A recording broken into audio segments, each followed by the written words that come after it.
environmental educator as well. And I've also, for 28 years, been involved in shaman experiences throughout the world. And he kneels in front of the fire, and in that ceremony, there's a certain medicine or sacrament that they use, and he prays into the fire, or he puts his intention into the fire, however you want to see that, and he says, "Please let me die in a sacred way."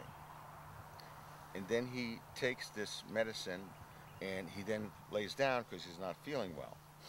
And he said he was laying there, and he was looking out through the smoke hole, and what he noticed now was that night was changing into darkness, and he could feel the power now, the different power of night coming over him.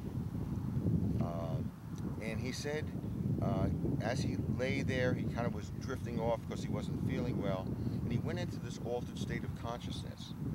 And he's now out behind the Hogan, and there's a path down through the woods. And he said he's walking down the path, and all of a sudden, this giant snake, this 50-foot long snake, is laying in the path. And he said, well, how am I going to get past the snake? He said the next thing he knew, the snake just reared up a can and went, "I'm going to eat you."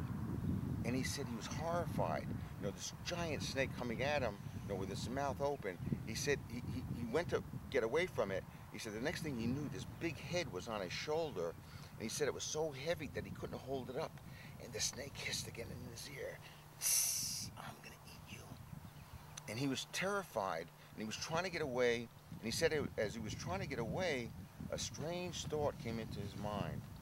And the thought was, well, if I let the snake eat me, I'll get to see what the snake looks like on the inside. And with that, he yields to this giant snake, and the giant mouth swallows him whole. And he's now inside the snake, and there's somebody off in the distance on a cloud saying, come here, come here. He's saying, I can't walk into the sky, I can't walk over there. So it said the next thing he knew, the cloud was right next to him, and on the cloud was Jesus' mother Mary, and his wife. And Jesus says to him, come onto this cloud. And so he goes onto the cloud, and the cloud begins to take off into the sky, and on the cloud there's a very tiny jar. And Jesus says to him, go inside that jar. And he says, I can't fit in that jar, I'm a grown man. And Jesus repeats, go inside that jar. And he goes inside. The next thing he knows, he's inside the jar, and the first thing he noticed was that he could see in the dark. And the second thing he noticed was that he could see every little tiny fissure that was in that jar. And Jesus calls them out of the jar, and now they're on this cloud, and they go right through the full moon, and they just keep going, and they're now in the Milky Way galaxy. And he said all of a sudden, as they're passing the stars in the Milky Way galaxy, he's feeling energy come from those stars into his body, and he's starting to feel better. A new star, more energy, feeling better. And to make a long story short, this whole journey ends at the morning star, and he's inside the morning star, and he notices that the star is made of prayer energy. And all of a sudden, the star infuses all of the power, all of its power into his body. And the next thing after that, there's Jesus way down, standing on a river, saying, come down here, come down here. And he goes down there, and they're standing on this river together, and there are people crossing from one side of the river to the other. And Jesus said to them, you see the people on that side of the river? They're like Pete, they're like me and all of us here. They've got all kinds of problems. Why don't you go see if you could help them out? And he says to him, I know that your grandmother's blind. Why don't you first see if you could help her out? And he said the next thing he knew, he was inside of his grandmother's eyesight. And when he was in there, he could see what was wrong with it, and he repaired it. When he finishes repairing her eyesight, he's now coming out of this altered state, and it's the next morning, and his grandmother is coming through the front door of the Hogan with a big smile on her face, saying, "Last night I had a visitor, and now I can see." Now, this man had the power to heal, and the people that I've met with this power, men or women, are the most humble of all people. This man looked like a homeless man. He had black scuffed work shoes on, and old polyester pants, and a tattered flannel shirt. And he was a subsistence farmer. And he knew nothing about science. He wasn't even educated. He had no formal education.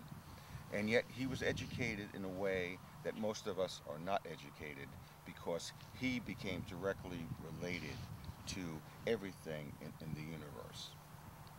And now what he did as a healer was, his healing energy came out of the top of his head. If you take yoga, it's the crown chakra, or it's the fontanelle, or where the baby has the opening into its head. So that's where the energy came out of him, and he always worked with a fire next to him. And so when I was healed by him, like, he was standing in front of me, and then there was a fire over here. And the man was so humble. He was now 82 years old. He got down on his hands and his knees. He asked me to take my sneakers off. And from the bottom of my feet, he rubbed his head up to the top of my thigh on each leg, and then from my solar plexus up to my throat. And he regurgitated all of what was in my body, all of the bad energy, into a brown paper bag, and he put it into the fire. And I could actually feel that what had taken place was an energy exchange. All the impurities were taken out, and all new energy was put in. And then he said to his grandson in Navajo that I had something wrong on the side of my throat. So this man, his grandson Spirit Eagle, said to me, my grandfather says that you have something wrong on your throat. Can he work on you with charcoal?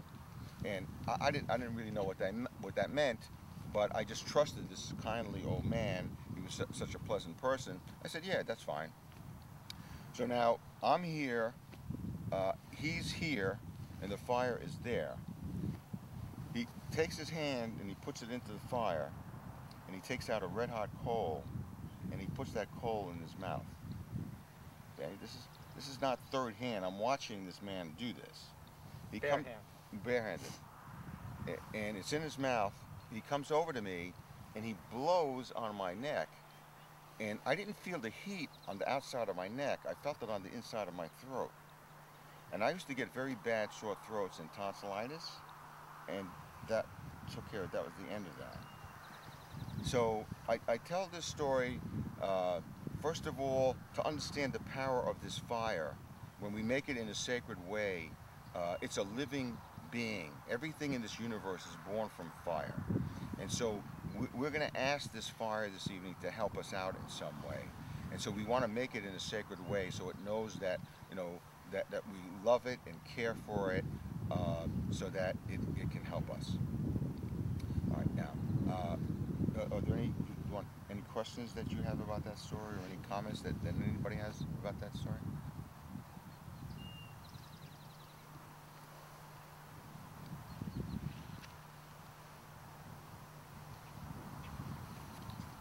All right, let me, I've meditated on this story for years, and everybody learns something different from a story. But for me, what I find absolutely unbelievable, and it doesn't make any difference whether if it's Jesus or it's Buddha or it's some woman saint or whoever it might be, but what's interesting, the Navajo people were, they were so mistreated by the Christian missionaries who worked there. They were put in boarding schools. Their culture was decimated, and this man knew of that history, and so it's unimaginable to me that that's who he sees as the shaman or the spiritual master. He sees Jesus, and he didn't say, no, the people who came in your name, they brutalized my people, and I'm not going to have anything to do with you. You're not wearing feathers. You're not the great spirit. Don't bother me. And it says to all of us how it's important to be open, because that spirit may come